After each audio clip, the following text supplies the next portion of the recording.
Ashama harkafuun daawwattoota keenya warreen daawwachaatti jirtan kun tamsaasa kallattiin isinii darbaatti kan jiru gama Oromoo Diiyaasporaa Miidiyaa halluu wal fakkaatuun keelloo miidiyaa irratti kan isinii darbu qophii addaati. Qophii addaa keenyarraan keessummootan qaba.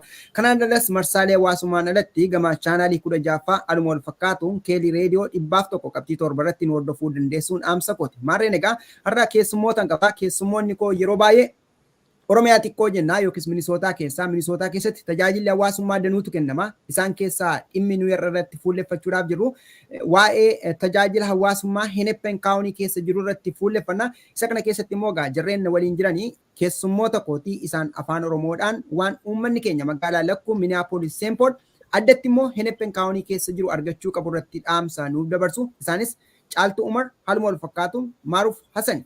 Isaan immoo mana hojii kam keessa hojjetu? Manni hojii isaanii tajaajila maaliifaa qaba kan jedhu nuuf ibsu. Isa booda uummanni keenya immoo akkamitti tajaajila kana argachuu dandeessu kan jedhu irrattis dhaamsa nuuf dabarsu.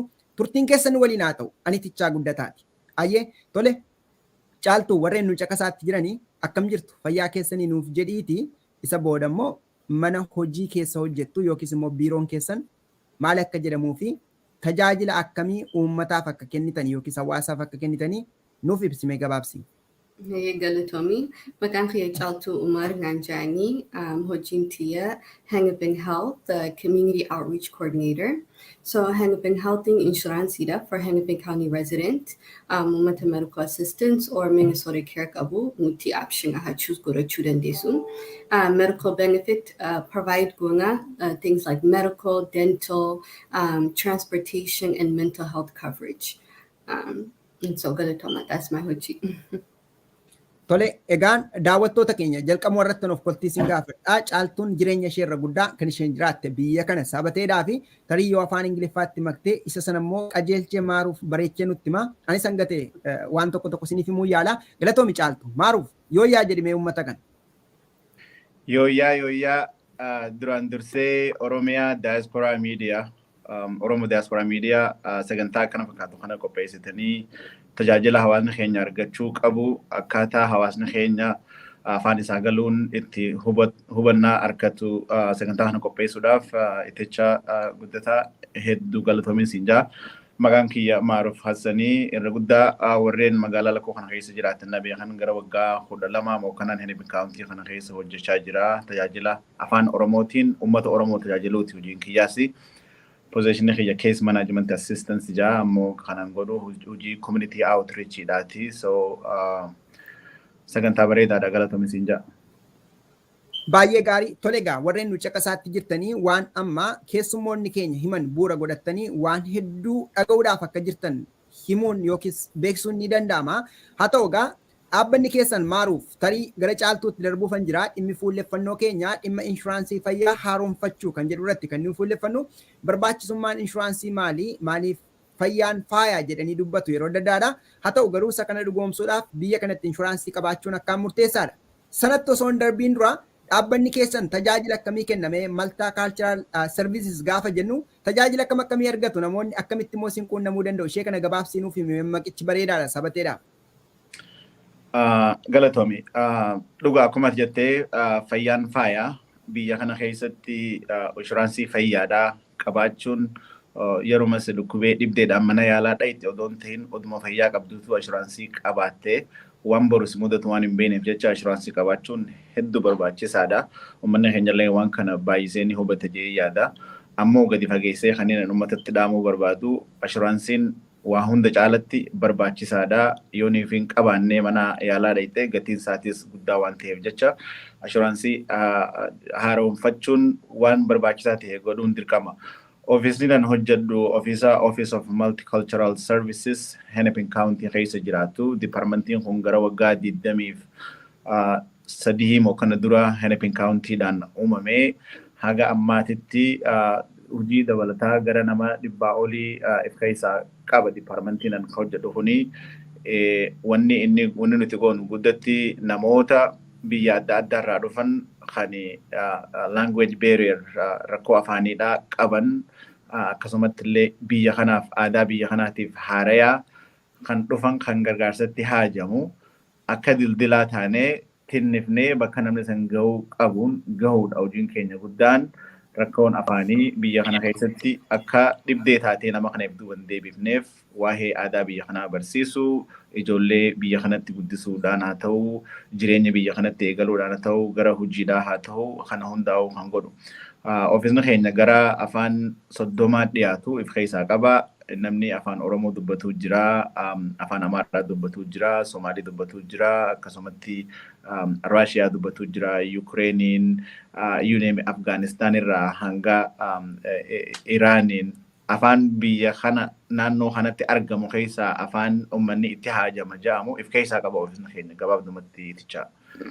Baay'ee gaarii tole galatoomii maaruuf egaa warreen nu caqasaatti jirtan keessumaa dhaabbanni isaanii keessatti gaaffilee hedduu qabaachuu dandeessu ta'a. Oromiyaa xiqqoo kan jettan kana keessatti gama aadaa duudhaa Oromoodhaan maal dalagdan kan jedhu gaafachuu dandeessu ta'a. Sana qofa otoo hin taane magaalaa isaan amma jedhan kana keessa keessumaa naannoo Hennepin Countytti kan argamu naannoo Riverside'itti maqaan Oromoo Street jedhamullee moggaa'eera. Haa ta'u kanaaf kanneen biroo kaasuu dandeessu. Afaan Oromoon biyya kana keessatti sadarkaa meeqaffaatti dubbatama? Manneen hojii hunda keessa galeera moo hin galle kan jedhu gaafachuu dandeessu. Isa kana yeroo biroo qophee biroodhaa walitti deebina. Maaliif gaaffii kanan gaafanne gurbaa yoo jettan dhimma fayyaarraa dubbachuudhaaf kan nuyi jirru garuu yeroo biroo qophee biroodhaan maaruuf walitti deebinee dubbanna. Isa kana waadaa galtanii? Amshir akka jabaa waadaa galasan. Ayyee galatoomi. Maaliif uummanni keenya gaaffilee kana gaafachuu danda'a? Maaliif Oromoon kun baay'eedha jedhama waan tokko yoo jedhe gaaffiin kun maaliif hin gaafatamne yoo jedhe anis akka oodiyensiitti akka dhaggeeffataatti isa kana nan yaada. Sabanteef gaaffii sirriidha. Daawwattoonni keenya yoo gaafatanii namoonni gaaffii adda addaa qabdanis gaaffii keessan koomentii keessatti gaafachuu dandeessu. Kan isaan deebisuu danda'an yoo ta'e deebisu. Yoo hin dandeenye immoo qaama dhimmi ilaallatutti isiniif dabarsu waan ta'eef warreen magaalaa lakkuu addumatti immoo Hennepin County nu caqasaan jedha. Caaltu mee manni hojii keessan maal akka inni dalagu nuuf himteetta yookiis biiroon keessanii haa ta'u amma tibba kana karaa mootummaa xalayaaleen garaagaraa namoonni mana isaaniitti fudhachaa jiranis ta'e beeksisni garaagaraa himamaatti kan jiru afaan Oromoodhaanis ta'uu baatu afaan biyya kanaadhaan namoonni inshuraansii isaanii haaromfachuu akka qabanidha. Mee inshuraansii haaromfachuun kun jalqabeeraa? Yoo jalqabeera ta'e namoonni keenya akkamitti appilikeeshinii yookiis iyyannoo isaanii galchuu danda'u? Iyyannoo isaanii yoo guutuu hin dandeenye foormii yoo gargaarsa isaan argatan jira gama waajjira keessaniin isa kana meenuuf kaasime. Yes, galatoom. So, uummanni medical assistance or Minnesota care qabu state guutuu Minnesota keessa jiraatan renew godhuu qabdan application keessan.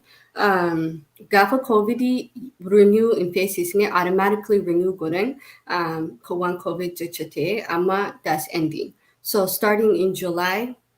When it's your time to renew, you'll get a letter in the mail. Letter, waraqaa renewal package ani. Waraqaa san gubbada circular blue jira, color blue.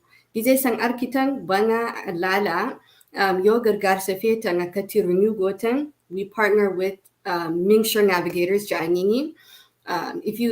We recommend whatever insurance isin qabdan Hennepin Health haa ta'u, UCare haa ta'u, Medical haa ta'u isaaniif bilbiltanii waraqaa kanaa naa dhufe akkasii siif himan step by step maal godhuu qabda.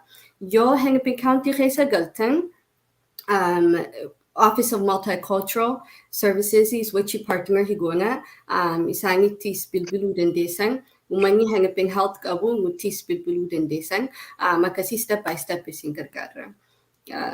So, Maruf, if you want to add to that, if I missed anything.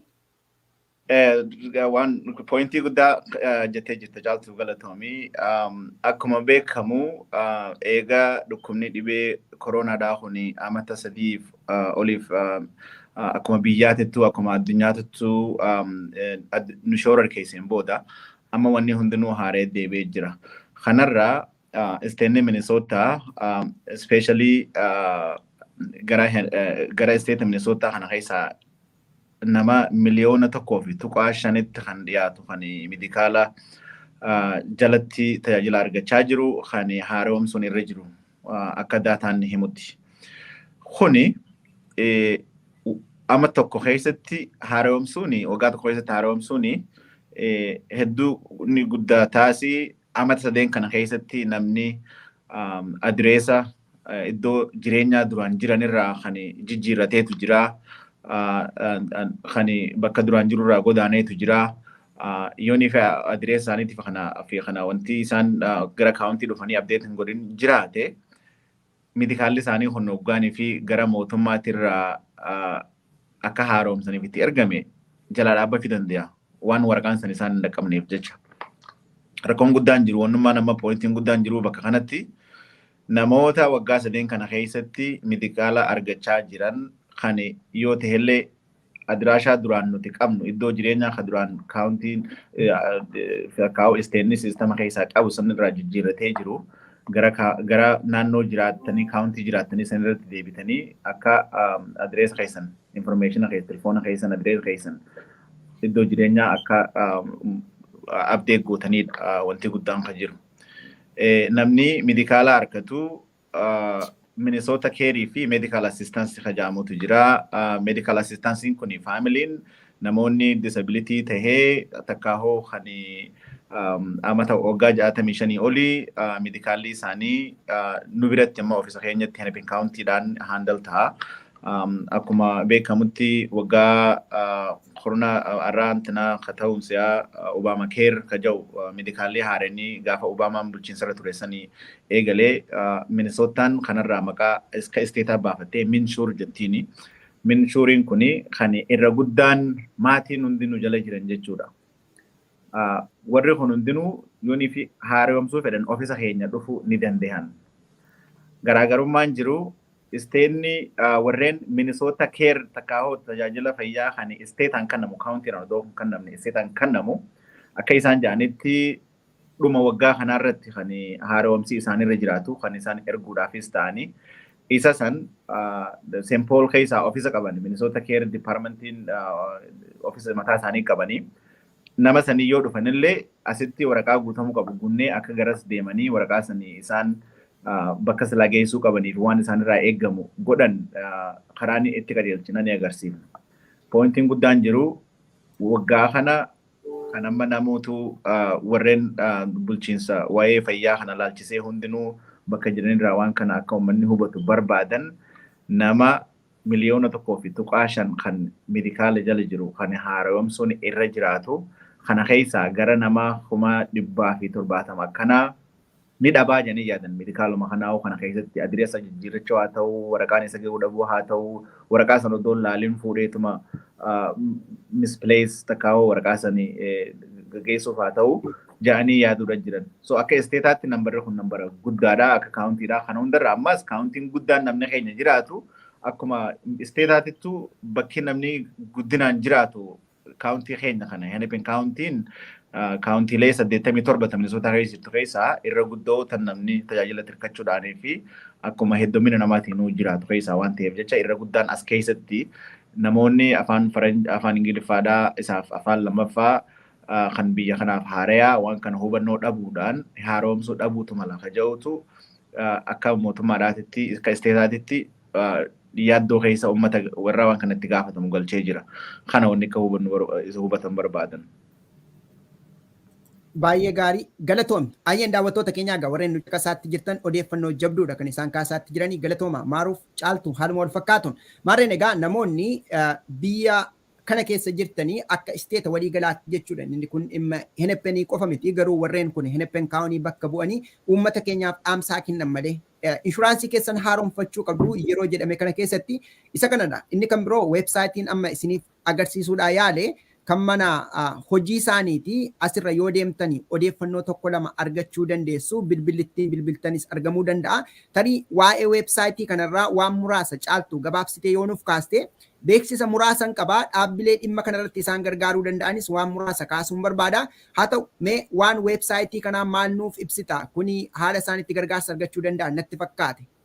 Yep, website kuni info yo address kesan jijjiiruu qabaatan or contactii kesan update guruu qabdan Hennepin County wachi yo Hennepin County keessa galtan website kun telefoona qaba ammas at the 612-596-1300 you can bilbiltanii telefoonarras update guruu dandeessan yo hanis report your address asira upload directly guruu dandeessan.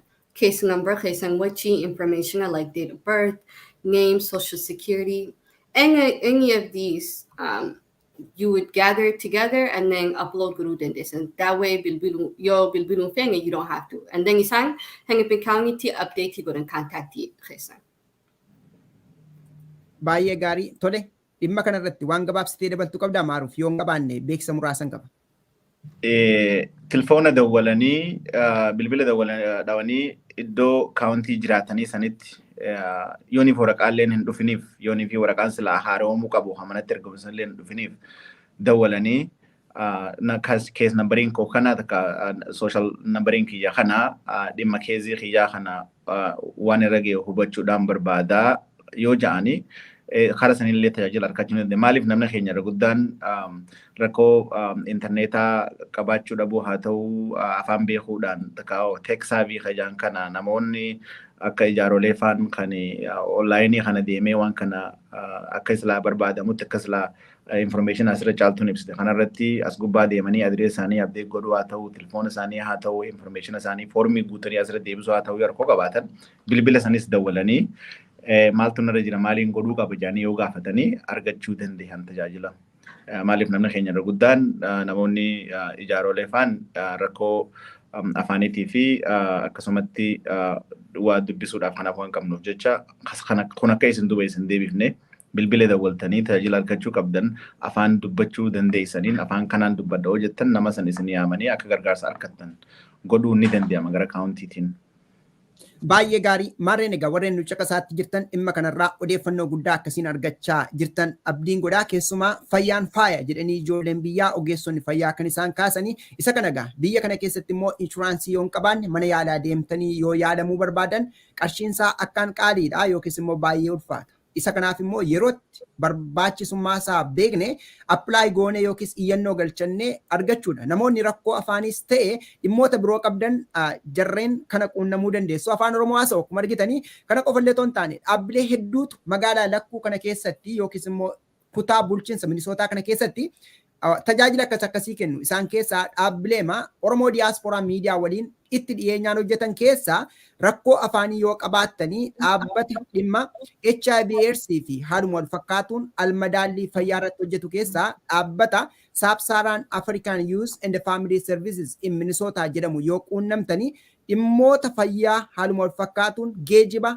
transportationii akkasuma immoo afaan illee isiniikuuf foormii kanaan illee isin gargaaruu danda'u jedheen abdii godhaa. Kanaaf jara sana quunnamaadha. Inni kan biroo namoonni umuriidhaan bubbultanii yookiis immoo manguddoonni jechuudha rakkoo afaaniidhaa qabdanii dhaabbanni magaaluma kana keessatti argamu Minnesota Senior Linkage Line jedhamu yookiis immoo dhaabbata Treles waliin kan hojjetu. Dhaabbanni kunis tajaajila isiniif kennuu danda'a. Keessumaa manguddoonni rakkoo afaanis ta'ee nama isin gargaaruu hin qabne dhaabbata kana quunnamuudhaan tajaajila argachuu dandeessuun dhaamsa kootii. Kana qofa miti dhaabbanni kanneen akka Welshare International as magaalaa Lakkuutti argamus quunnamuu dandeessu. Kana qofa miti manneen amantaa deemtan keessatti yoo namoota quunnamtanii manneen amantaa jechuun masgiidnis ta'ee waldaaleen tajaajila garagaraa isiniif kennuu danda'u. Waldaa hawaasa Oromoo OCM dabalate jechuudha. Akka kana yoon jedhe keessumaa mana hojii keessan keessaa dhimmi baay'ee murteessaa tokko isin kaastantu jira. Isa sana keessaa beeksisa gabaabduu tokkoon qaba. Beeksisa kana daawwannee walitti deebina. Innis dhaabbanni Broadband and Digital Inclusion jedhu jechuun dhaabbata intarneetii fi bara dijitaalii ta'e jaarraan 21ffaa addunyaan jirtu kana keessatti tajaajila kennu keessaa dhaabbata sana keessaa nama tokkotu dhaamsa dabarsite. Torban dabarsine kana keessaa magaalaa Minneapolisitti waan tokkotu ture. Innis community connection yookiis walitti hidhaminsa hawaasaa kan jiru ture. Sana keessatti waan dubbise keessaa waan muraasa dhaggeeffannaa. Namoonni keenya tajaajilli jiru riisoorsiin jiru gaadhaa garuu odeeffannoo qorachuu qabduun dhaamsa kooti. Mee daawwannee walitti deebinaa. Angel waan jetti qabdi. Hi, I'm Angel Gardner Kaur. I am a community engagement liaison for the Hennepin County Office of Broadband and Digital Inclusion. And our office helps residents with low income get access to computers, internet access through low-cost discounted internet providers, as well as digital skills training. The way that you can get connected to our services is you can visit any Hennepin County library and ask to apply. Just say that you are looking for a technology needs referral and we can get you set up. And we have partners all throughout Hennepin County that can help provide digital skills training in a variety of languages. If you are eligible for county services or state services, you more than likely qualify for our digital navigation services. Ayyee egaa akkuma amma argitanii keessumaa namoonni tajaajila isaan argachuu danda'an jira jechuudha. Isa kanaaf namoonni keenya odeeffannoo qorachuudha jechuudha. Keessumaa dhimmi amma maaruuf kaastee yoo intarneetii fayyadamuun isaan rakkise afaan isaan rakkise kan jiru dhaabbilee biroos kanneen an dubbise danuutu jiru. Isaan kaan egaa qopheema biroodhaan isaaniif dhiyeessa. Dhaabbilee garagaraatu jira gama tekinooloojiidhaan gama immigireeshiniidhaan kana kanaan kan gargaaran danuudha. Amma gaaffiif deebii koo xumuruufan jira. Isa dura garuu inshuraansii kana argachuudhaaf income bracket yookiis immoo madda galiitu jira natti fakkaata. Madda galii namaarratti hundaa'eeti malee namni hundumtuu medical assistance approve ta'uu hin danda'u. Isa kanarratti egaa namoonni keenya hubannoo gaarii qabu jedhee yaada. Haa ta'u garuu income bracketiin dhimma kanarratti jiru maal fakkaata? Waan odeeffannoo caaltuun naaf ergites jira. Isa kana meeshuun irrallee deemanii weebsaayitii sanarraa argachuutti danda'u. Yookiis immoo nama appilikeeshinii kana guutuuf illee gaafachuu danda'u. Yogguu guutanii ulaagaa kana ni guutu moo hin guutanii kan jedhu siistemiin iyyuu ittima weebsaayitirraa yookiis marsariitirraa. Garuu akka walii qabaatti yaaduma maatii hanga kanaa qarshii hanga kanaa jechuullee otoo hin taane akka walii qabaatti haal dureen medical assistances ta'ee yookiis immoo Minnesota keerii kana keessatti argachuuf jiru maalidha? Dhumarratti dhaamsa maalii dhaamtu? Kanumaan gaaffiif deebii keenya xumurraa yeroo biroo qophee biroodhaa walitti deebina. Mee caaltuu siif carraa kennu. Okay, so medical insurance or medical assistance qualification, it depends. You know, your jolek abate, your kabanye, however many kids you have, each situation is different. So I would say always don't income bracketi laltani, oh, I don't qualify jechunity. Connect with a Mingsha navigator. They know the numbers, you know, the situation is different. Have them apply for you. I can see sign singing human. What do you qualify for? Your medical assistance qualifying going Minnesota Carry Hijra. That's when you pay a premium based on your income month to month. And then there's also the marketplace. So to get a definite answer, I would say connect with the Minsure navigators. Isani tu kagarbiha. Tole Maruf, waan amtu yoo qabaatte dhimma kanarratti. Gaariidha. Medikaala gatii hagana yoo kaa'u mindaan keessan hagana yoo ta'e kanaaf jecha argachuu hin dandeessan jechuun hin danda'amu. Waan hedduutu ilaalama medikaala kana namni kuni ijoolleen umriin 18 gadiitii fi achi olii akka tokkotti ilaalamu, dubartiin ulfa garaa qabduu fi namni kaan akka tokkotti ilaalamu, akkasumatti family size spending wanni isaanii gartee galiin isaaniitii fi wajiin isaan wanni hundinuu akkas ilaalama. Bararraa baratti akkuma cost of living jedhanii jijjiiramni qaaleensaa jijjiiramaa waan deemuuf jecha isaanis waan kana hundaa consider godhaa waan deemaniif jecha. Kuni if duuba isin deebisuun qabu option sadii moo afurtu jira namni yogguu dura apply godhu medical assistance kan yogguu haakima dagalee koopee hin qabne kan waan silaa keessarraa nama kafalchiisan illee hin qabne kafalan argataa yoo san dhabdee Minnesota Care akkuma caaltuun jettetti namni yoo hin qabne isaa xiqqoo ol ka'e Minnesota Care argataa. Minnesota Carein kun ji'atti waa xiqqoo waan isa kafalchiisu qabaa. Yoo san dhabde immoo private qualified insurance jedhanii kanallee system kanaatu akka achi income ilaalee akka achi jala galtu si godha jechuudha. So kanaafuu option sadii afurtu jira. Namni kana hunda odoo laallee akka discourage ta'ee takkaawoo irraa manatti taa'ee tajaajila argachuudhaan kan dhabne. Akkuma reefu viidiyoo natti reefu play goote sani Angelaan dubbachaa turte sanitti countiin tajaajila hawaasni argachaa jiru waan silaa namni argachuudhaan malee gara hundaanuu ifaas baasanii dubbachaa jiran tajaajila kanaa barbaadan karaa kanaan koottaa nama rakkoo afaanii qabuuf nama afaan isiniif qabnaa tajaajilli kanaatis ni qabnaa waan akkanaatis ni qabna jechaa jiran. Amma wanni hafee namnumaan keenya waan silaa argachuu malee waan silaa argachuu qabu san irraa faayida'uudha itti fayyadamuudha. Rakkoon afaanii Minnesota keessatti especially naannoo Hennepin kanatti rakkoon afaanii rakkoo ta'ee duuba kana man deebifnedha. Kan isaan irratti hojjechaa jiran Hennepin County Departmentiin amma dhiyoo tanaa Departmentii 2-3tu wooma kana irratti community engagement community specialist waan kanaan namoonni afaan isaatiin reach out godhanii building a community as a bridge between different community to local government irratti waan argachuu qaban kajaa irratti hojjechaa jiran.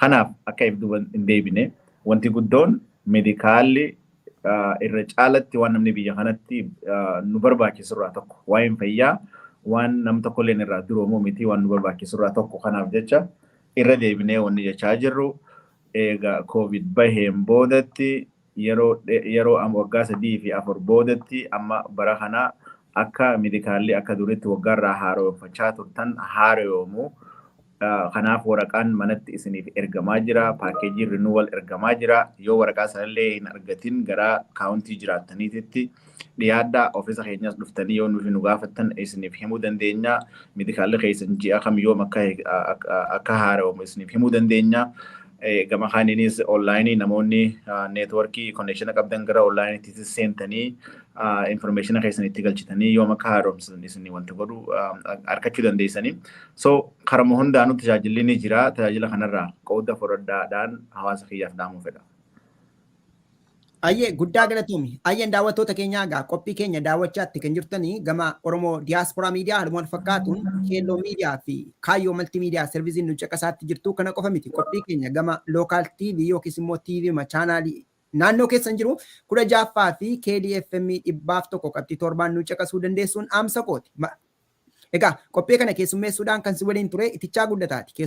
Keessummoonni koo Maaruuf Hasan haaluma wal fakkaatuun Caaltuu Umar turani. Maarreen egaa Oromiyaa xiqqoo keessatti tajaajila hawaasummaa isin argachuu dandeessan danuudha. Kana qofatu hin taane Juulaay 4 yookiis immoo Adoolessa 4 as magaalaa Lakkuu keessatti guyyaa Oromoon walitti qabamee sagantaa guddaa gaggeessutu jira. Sagantaa sanarratti argamuudhaan Oromummaa keessanis egaa waan walabummaa biyya keessanis yaadaa irratti jabaadhaan jedha. Kun egaa dhaamsa gama waldaa hawaasa Oromoodhaan yeroo irraa gara yerootti darbudha. Gaaffiif deebii koo asumatti xumuruudhaaf dirqameera. Tarii gurbaa kana jechuu otoo qabnu kana toon dubbatiin nu hambiste kan jenneedhaaf dhaamsa addaa yoo qabaattan Caaltuunis ta'e Maaruuf dubbachuu dandeessu. Yoo hin taane garuu gaaffiif deebii keenya sitti xumurra. Haa ta'u garuu dhaamsi ijoo keenyaa inni guddaan keessummoonni koo yeroo isaanii kennanii dhufanii namoonni keenya magaalaa Lakkuu Minneapolis St. Paul addatti immoo Hennepin County keessa jirtanii tajaajila hawaasummaa argachuu dandeessan danuutu jira kan jedhudha. Sana qofa otoo hin taane inshuraansii fayyaa yerootti haaromfadhaa kan jedhudha kan isaan nuuf ibsanii.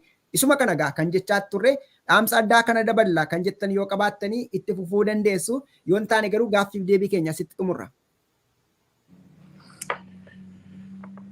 Galatoom warra waliigalaattu Oromoo Diiyaasporaa Miidiyaan hojii hawaasummaa kanaa sagantaa kanaa fi kan kana fakkaatanis uummata keenya biraan gahuudhaan sagantaa kana fakkaatu qopheessuun keessanii hojii boonsaa hojii bareedaa hojjechaa jirtanii itti jabaadhaan isiniin jaa waan gaariidha. Gama diipartmentii keenyaatiin yoonii fi bilbila kana dawwaltan nama afaan Oromoo dubbatu tajaajila argachuu dandeessan. Bilbilli 612-348-20-93 nambara kana yoo dawwaltan nama afaan Oromoo dubbatu jettan anaas ta'e namoonni waayillan keenya kan wajjin hojjennu ni jira tajaajila isiniif kennuudhaaf qophiidha. Minnesota State Hennepin qofa odoo hin ta'in Qofsana irra naa deebime iskiriinii irratti barreessuuf hin barbaade. 612 612-348-21-93 93 93 Ayyee afaan Oromootiin tajaajila argachuu danda'u. Kun mainline ofiisa keenya kan front desk-dhaati namoonni achi jiru Oromoo yoo jedhan nama Oromootti hojii wal quunnamsiisuu danda'an nama guyyaa sana hojiirra jiru wajji wal quunnamsiisuu danda'anii namni kuni gaafiilee adda addaa gaafatanii tajaajila argachuu danda'an. Wala itti fufi dhiifama asumarratti iskiriinii irratti agarsiisuu barbaade lakkoofsi kanumaa kanatti jette. Sirriidha yaa sirrii. Tole tajaajila barbaadan kamiyyuu argachuu danda'u jechuudha lakkoofsa kanatti dhimma baanii.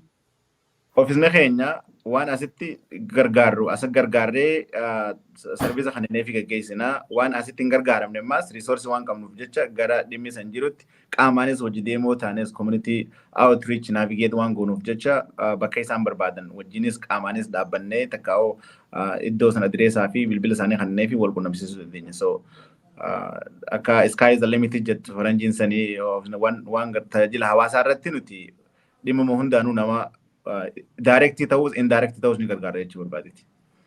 Guddaa galatoomii ulfaat warreen nu caqasaatti jirtan egaa maaruuf kan jedhee keessumaa akka walii qabaat tajaajila hawaasummaa jiru kamiyyuu argachuudhaaf lakkoofsa bilbilaa as iskiriinii irratti garagalii kan irratti argaatti jirtanii 6-2-3-4-8-2-1-9-3dhaan bilbiluudhaan tajaajila argachuu dandeessu. Yooma afaan hin dandeenyeyyuu afaan Oromoo yoo jettanii jarri isiniif fidu jechuudha. Afaan baay'ee dubbachuu isuma sana jechuuf afaan hin danda'u yoo jettanii afaan Oromoo yoo jettanii jarriyyuu isin hubatuudha. Caaltuu gaaffiif deebii keenya xumurreerra. Ati yogguu nu faana haasa'aa turte Ingiliffa kana sirriitti itti daddabalaa turte waan ta'eef saamerii isaa afaanuma Ingiliffaadhaa waa'ee maalii akka haasa'aa turte ijoolleen akka kee biyya kanatti illee guddatanii jiru biyya kanattis dhalatan jiru waan ta'eedhaaf maatii isaanii akkamitti gargaaruu akka danda'anii waa'ee inshuraansii kana gabaabsi daqiiqaa 2 waan hin caalle gidduutti afaan Ingilisheen nutti hime. Okay. So for Hennepin Health, if you do have Hennepin Health, you can contact 612-543-2125. Again, 612-543-2125. That's my direct line.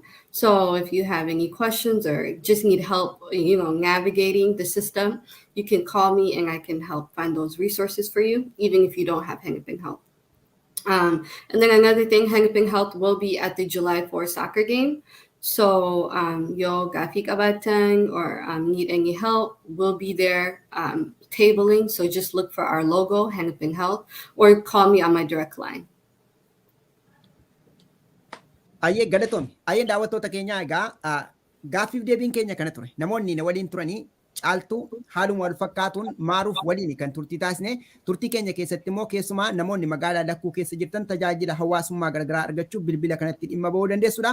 Kan caaltuun amma himte yoon dogongora barreessitee na sirreessi caaltuu kan isheen jettee 612-543-2125 yoo bilbiltan kallattiimaan caaltuutti haasa'uu dandeessu. Isa kanaan odeeffannoo dhimma Hennepin County keessa gama fayyaa isinitti himuu dandeessi jechuun barbaada. Hennepin County inni kan biroo gara gubbaatti kan dura maaruuf nuuf hime lakkoofsa kanatti dhimma bahuudhaan tajaajila hawaasummaa garagaraa argachuun dhaamsa kooti. Haguma kana jenne egaa maarreen warreen nu caqasaatti jirtan qophii kanarraa odeeffannoo jabduu akka argattan baay'ee abdii goona. Maarreen egaa uummanni keenya magaalaa Lakkuu keessa jiru gama hundumaadhaan jabaachuun dirqama. Gama hawaasummaa, dinagdee, siyaasa roga maraan jabaachuun akkaan murteessaadha. Kanaaf fayyaan keenya faaya jedhu ijoolleen biyyaa fayyaan keenya faaya gochuudhaaf immoo namni hundumtuu roga dandeen kallattii dandeen waan hundumaa akka inni raawwatu dhaamsa koo kan Oromummaati. Yeroo biroo qophee biroodhaan walitti deebina. Itichaa guddataan ture. Turtii gaarii.